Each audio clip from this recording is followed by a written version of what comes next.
Moment de la salle, d'abord les étudiants et tous ceux qui veulent. Alors, je regarde, je vous en prie. Vous pouvez parler très fortement, l'amphithéâtre est en bois. Normalement, ça résonne, mais il y a des micros. Qui a d'autres que je vois dans la salle? Monsieur, vous aurez la parole. Madame Jürgensen, vous voulez dire quelque chose? Général Matt. Bonsoir. Bonsoir. Par rapport aux stratégies d'intimidation que vous avez évoquées, notamment le survol des bombardiers russes ou encore le passage de sous-marins, je voulais savoir, est-ce que cette stratégie d'intimidation était la même à l'échelle européenne ou est-ce qu'elle était peut-être plus entreprenante ou plus agressive dans les pays de l'Est, enfin les pays d'Europe de l'Est par rapport à la France, la Grande-Bretagne? Et deuxième question, est-ce que ces manœuvres d'intimidation permettent aussi de prouver à l'opinion publique russe que la Russie conserve, le pouvoir conserve une certaine forme de puissance, et finalement, est-ce que c'est une stratégie pour donner des images de puissance plutôt qu'une puissance réelle? Merci. Alors, je vous laisse répondre, ou vous voulez que je prenne d'autres questions? Je vous laisse répondre? Okay. I'll take it right now. Yeah. Ok. Oui, alors très rapidement. Avec la concentration géographique de l'intimidation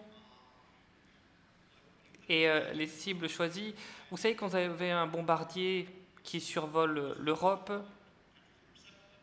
d'ailleurs il n'y a que 2-3 pays qui l'ont intercepté, la France et le Royaume-Uni, mais évidemment ce sont des pays nucléaires, mais tout le monde en Europe a vu la une des journaux et ce qui se passait sur Twitter. Pendant la guerre froide, on ne pouvait pas savoir instantanément ce qui se passait. Les Hongrois n'étaient pas au courant tout de suite, mais maintenant, c'est le cas. Maintenant, dès qu'un pays se lance à un essai nucléaire, tout le monde le sait, tout le monde est immédiatement au courant. Alors les gens se sentent plus menacés, moins menacés, ça dépend, mais oui, les Russes souhaitent mettre la pression au maximum, c'est un peu leur stratégie. Ils essayent d'utiliser tous les moyens possibles pour montrer que l'OTAN est faible, que leurs garanties ne vont pas protéger l'Occident et qu'il ne faut surtout pas faire confiance à l'OTAN. Il ne faut pas faire confiance aux Américains qui ne sont plus fiables de nos jours. Et puis regardez, nous, tout ce qu'on a, l'arsenal nucléaire qu'on a à notre disposition. Je ne pense pas que ça va marcher parce que si vous parlez aux Pollandais, aux pays de l'Europe de l'Est, ils ne sont pas très intimidés par ces démonstrations de force, les gens qui ont déjà eu affaire à la Russie, à l'Union soviétique. Donc oui, votre question est très pertinente, mais pour l'opinion publique russe, ça ne marche pas vraiment. Peut-être auprès des vétérans russes qui lèvent le poing quand ils entendent un bombardier voler, mais sinon l'opinion russe s'en fiche un petit peu. Ce sont des gens très habitués à ce genre de trucs, ce genre de manœuvres. Ce sont plutôt les anciens combattants, les personnes les plus âgées de la société qui sont touchés. Et Poutine, il adore ça et il reçoit des briefings très détaillés qu'il apprécie particulièrement. Alors, est-ce que ça fonctionne? Je ne sais pas trop. En tout cas, ça a beaucoup de sens, ou certains sens. Je ne peux pas vous dire exactement s'ils en apprendront plus s'ils mènent un 5e essai ou une 5e intimidation, mais à l'heure actuelle, en tout cas, on peut se poser la question, qu'est-ce que c'est la réussite pour les Russes? Eh bien, moi, je n'ai pas vraiment la réponse à cette question. On ne sait pas toujours exactement ce qu'ils essayent d'obtenir. Merci, j'essaie de poser la question plutôt en anglais si ça ne vous dérange pas. En anglais, mais on regarde dans le micro. Ça change rien. Ça. Merci beaucoup pour cette présentation très intéressante. Étant donné votre point de vue russe, et étant donné que la Russie est au 9e, 10e rang en termes de PIB, étant donné que ses dépenses de défense sont approximativement au même niveau que l'Espagne, l'Italie, et étant donné à quel point nous avons mis l'accent sur la stratégie de compensation aux États-Unis, dont Corentin a parlé tout à l'heure, à la lumière de tous ces éléments, dans quelle mesure est-ce que les Russes vont réagir à cette stratégie de compensation? Leur approche jusqu'à maintenant a été très structurée avec cette doctrine, avec cette stratégie. Est-ce que c'est notre interprétation que nous avons plaquée dessus ou est-ce que c'est réellement les intentions russes? Excellente question. Alors on peut suivre l'Institut dont le nom m'échappe, qui publie beaucoup sur Twitter et qui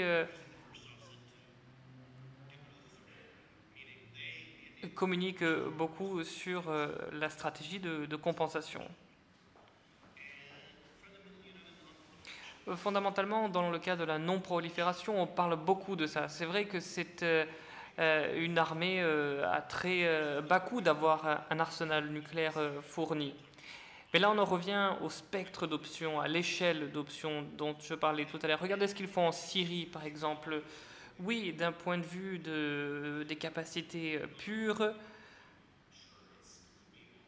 oui, on peut parler de compensation. C'est vrai qu'ils sont en train de développer des technologies de pointe, mais les Russes ne s'intéressent pas beaucoup à cette stratégie de compensation. Enfin, ils ne l'aiment pas beaucoup, notamment parce qu'elle touche à des sujets qui les mettent un peu dans l'embarras. Le retard technologique, par exemple. Ils ont déployé des efforts considérables pour voler des secrets technologiques auprès de l'Occident. C'est une réalité auquel ils n'aiment pas trop être confrontés. C'est quelque chose qui les inquiète. Ils sont systématiquement inquiets d'être en retard, d'être dépendants de la pétrochimie. Leur économie est basée encore sur un baril à 100 $ et le prix du baril est en train de chuter. Tout ça, ça les inquiète beaucoup. Ils ont énormément de dépendances, le secteur de l'énergie, les pipelines, etc. Tout ça, ils considèrent cela comme étant des outils de compensation en Allemagne, en Ukraine surtout. Et lorsque je m'exprime sur le sujet, je me pose toujours la question, pourquoi est-ce que vous n'avez pas en Allemagne de politique étrangère sur le sujet? Paris en a une et vous en avez pas. Alors, ils rient, ils parlent du pétrole qu'ils achetaient avant à l'Union soviétique, mais ça c'était quand il y avait seulement 14 membres de l'OTAN. Maintenant, il y en a beaucoup plus. Et maintenant, les Russes se servent de ce rapport de force à leur avantage. Donc, si vous regardez dans le rétroviseur, enfin, attendez, je ne me souviens pas de tout, mais en 2009, lorsqu'on parlait en Russie de la stratégie, il y en avait 2 ou 3 qui ont été déployés à Berlin. On parlait à l'époque de pipeline. Et ils parlaient de toutes ces questions comme s'ils essayaient de manipuler les Allemands dans une certaine mesure. J'ai beaucoup d'éléments à charge à ce sujet-là, mais bon, je ne peux pas les produire ici. Mais moi aussi, je considère que ça, c'est un outil de compensation. Et si vous regardez la doctrine qui a été rédigée en 2013 par Valery Gersibov, il décrit les aspects non militaires de la confrontation militaire. Alors, il ne parle pas, lui, de compensation, à part quand il parle de la stratégie des États-Unis. Mais il parle des inquiétudes. Alors, il n'y a jamais écrit peur ou inquiétude, mais il parle des préoccupations russes et de leur dépendance. Et oui, je pense que de différentes manières, les outils de compensation vont vraiment avoir un rôle important, que ce soit couper le gaz, par exemple, aux Russes. Il y a des étudiants qui veulent poser des questions. Je regarde un peu là-haut. Il faudrait que vous décidiez quand même. Bon, Nicole pose ta question. J'espère que vous aurez médité la vôtre avant. Merci. Moi, j'ai une question et un commentaire. Une question et un commentaire, d'accord. Pas trop long, le commentaire. Non, non. La question commence par un peu répéter ce qu'a dit Louis Gauthier, parce qu'il me semble que les Russes font exactement ce qu'on a fait pendant 40 ans. Ce que la France continue de faire et ce que l'OTAN a toujours fait, c'est-à-dire compenser l'infériorité conventionnelle par des arsenaux nucléaires, par la dissuasion nucléaire. Et ils ont perdu leur supériorité conventionnelle il y a 20 ans à peu près, donc ils compensent. Ça me paraît presque normal en termes de bonne dissuasion nucléaire. Donc ça n'est pas très inquiétant. Ce qui me paraît plus inquiétant, c'est l'évolution américaine vers cette espèce de credo sur la dissuasion conventionnelle, qui date déjà depuis Ronald Reagan, mais qui a été confortée par Obama. Et la question est évidemment, qu'est-ce que Trump va faire? Est-ce que Trump va enfourcher le credo d'une dissuasion conventionnelle élargie? Je répète, d'une dissuasion conventionnelle élargie à l'OTAN. Il a dit qu'il n'était pas conseiller de Trump. Non, mais il est un analyste indépendant, il peut répondre, à la place d'une dissuasion nucléaire élargie. Voilà. Non. Donc c'est ça la question. Mon commentaire, c'est simplement, j'ai l'impression quand vous mentionnez que les Russes ont mis en alerte leur dispositif stratégique au moment de l'invasion de la Crimée, de la guerre en Ukraine, j'ai l'impression qu'ils se conduisent exactement comme un pays du tiers-monde, ou en tout cas comme on ne voulait pas que l'Iran le fasse. Par exemple, une des grandes motivations de la politique contre la prolifération nucléaire, c'est d'empêcher les États du Moyen-Orient d'avoir des stratégies de déni vis-à-vis des interventions occidentales. Et il me semble qu'ils font exactement ça. Dans cette zone grise qui n'est à personne, ils font une stratégie, ils utilisent le nucléaire pour dénier l'accès américain à cette zone grise. Alors c'est assez inquiétant, mais comme de toute façon personne n'a envie d'aller dans la zone grise, ça relativise l'importance. C'est parfait. Et Nicole vient d'écrire un ouvrage qui s'appelle « Où va le monde ?», que je vous recommande. Comme ça, vous aurez un commentaire plus long encore, mais à lire. Tom, à vous. Thank you. Tout l'intérêt de cette troisième stratégie de compensation consiste à s'attaquer à ces niches que j'évoquais tout à l'heure, des niches qu'il faut perfectionner puisque nous n'allons pas dominer sur la puissance confessionnelle. Par exemple, le calibre, nous on était les seuls à le faire avec Tomahawk il y a quelques années. Maintenant, il y a d'autres pays qui nous ont emboîté le pas et dans 20-30 ans, il y aura beaucoup d'autres pays qui feront comme nous. Donc, pour les technologies conventionnelles, il y a de grands progrès qui sont très difficiles à maîtriser, à calculer, et les armes conventionnelles ont des fins stratégiques.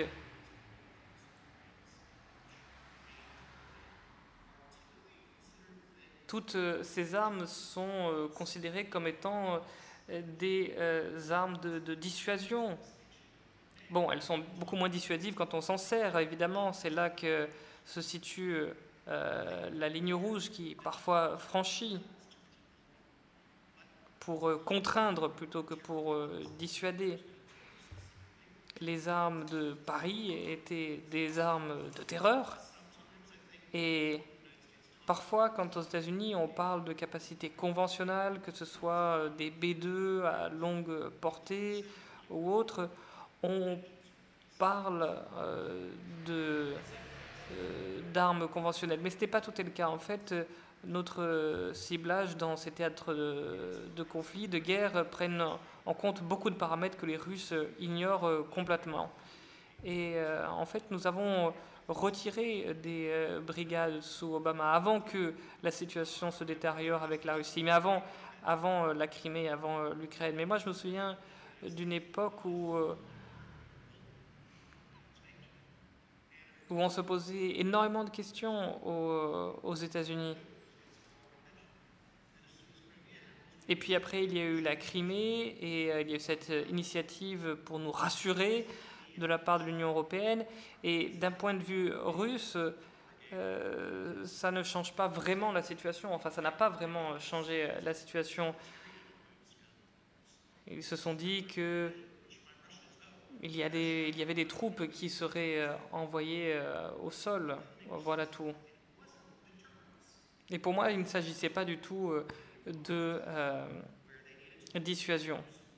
Et l'administration Obama était un petit peu dans ce problème où il fallait qu'ils fassent comme s'ils agissaient. Et en fait, cela a semé la confusion plus d'autres choses. Il y a un général américain qui est venu nous voir avec un collègue et qui nous a parlé de rassurer, de comment rassurer l'opinion publique. Et en fait, il ne parlait pas de rassurer, il parlait il parlait de dissuasion et comment dissuader les Russes. Et le général a fait semblant de ne pas comprendre lorsqu'on a soulevé la question. Alors aux États-Unis, bon, je ne sais pas si on va avoir le temps d'en parler, mais il faut qu'on revienne aux fondamentaux et qu'on définisse bien ce que ça veut dire rassurer, ce que ça veut dire contraindre et ce que veut dire dissuader. Tout cela doit être défini clairement et enseigné. J'ai une collègue qui travaille au CSIS depuis maintenant très longtemps.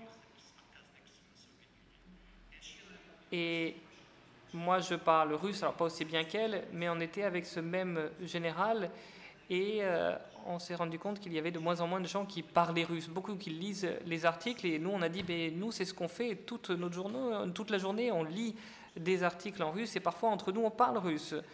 Et bon, on ne lui a pas dit finalement, mais on voit qu'il y a beaucoup de lacunes et on voit bien que personne ne s'occupe de rassurer l'opinion publique, tout le monde s'occupe à bombarder des terroristes. C'est vraiment un phénomène culturel qui, moi, m'a beaucoup préoccupé pendant des années. Ça n'intéressait personne pendant des années. Quand je voulais parler de la Russie, tout le monde disait « Oh, c'est le gars qui veut nous parler de la guerre froide ». Et ça revenait systématiquement. Alors, c'est en train de revenir un petit peu sur le devant de la scène, mais l'heure est au réajustement, au retour aux fondamentaux. Je comprends tout à fait votre préoccupation.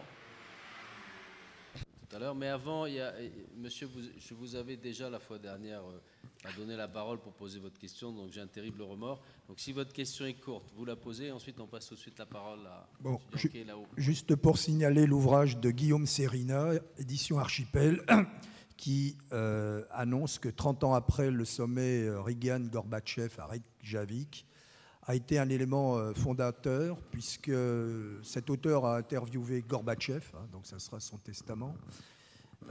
Gorbatchev a fait un deal, une proposition, fin de l'IDS, la guerre des étoiles à Reagan, en contrepartie, option dénucléarisation totale. Bon, ça n'a pas eu lieu, mais il y a eu un enclenchement, une désescalade. La question est la suivante. Le contre-sommet OTAN aura lieu à Bruxelles le 24 et 25 mai. Peut-on espérer que Trump puisse convier à la marge Poutine pour en effet refaire ce qui s'est passé à Reykjavik dans une moindre mesure? Parce que ce qui s'est passé en Iran, le G5, comme vous avez dit, est une réussite. Encore faut-il que ça soit suivi d'autres exemples pour que le désarmement nucléaire, qui est inscrit dans le TNP, n'oublions pas, l'article 6, il faut bien le lire à la lettre, qui engage les pays nucléaires à ne pas utiliser l'arme nucléaire aux pays qui n'ont pas l'arme nucléaire. Alors, votre question. La question, est-ce que vous soutenez une proposition, un appel international pour qu'il y ait un contre-sommet, un nouveau contre-sommet, Trump-Poutine, sur la question du désarmement, tout simple. Bon, très bien. Alors, monsieur... Moi, above my pay grade. Ça ne me concerne pas du tout. J'allais vous poser une question justement au sujet de l'Iran. Au vu de tout ce que vous avez dit, du travail de la Russie pour essayer de maintenir un équilibre stratégique au niveau des armes nucléaires, et au regard aussi de la conférence que nous avions eue la semaine dernière sur le repositionnement de la Russie dans le monde, je voulais savoir si l'Iran, plus qu'un risque de confrontation entre la Russie et les États-Unis, était justement une nouvelle occasion de trouver un accord et parvenir à une stabilité entre ces deux puissances nucléaires, mais aussi prévoir l'émergence d'autres puissances nucléaires. En tout cas, Poutine et Trump pourraient parler de l'Iran. Ça ferait s'ils se réunissaient. Alors...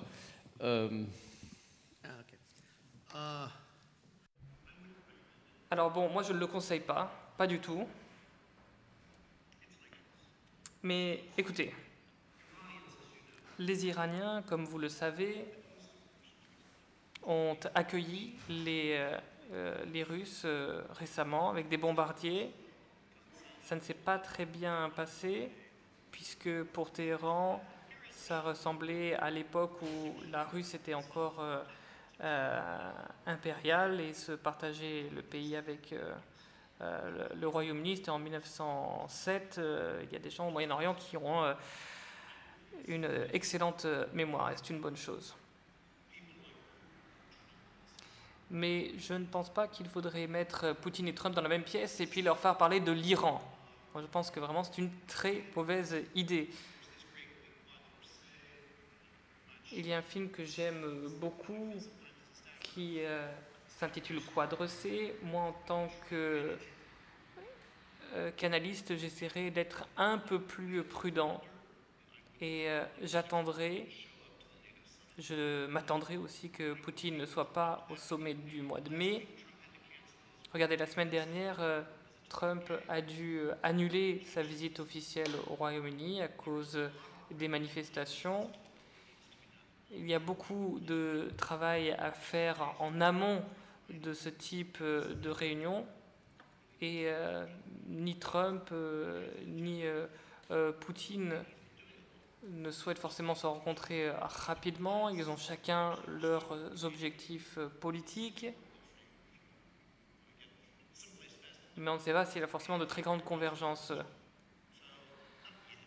Donc je pense que ce rendez-vous est un petit peu prématuré. Il interviendra peut-être qu'il est déjà intervenu. Je ne sais pas toujours ce qui se passe à Washington et à Moscou. Enfin, plus personne ne sait. Mais il faut être patient. On n'est qu'au mois de février et on dirait qu'on a déjà traversé 2 ans d'administration Trump. Merci pour cette conférence. Et je vous donne rendez-vous donc lundi prochain avec Constantin Vonneguert. Merci beaucoup.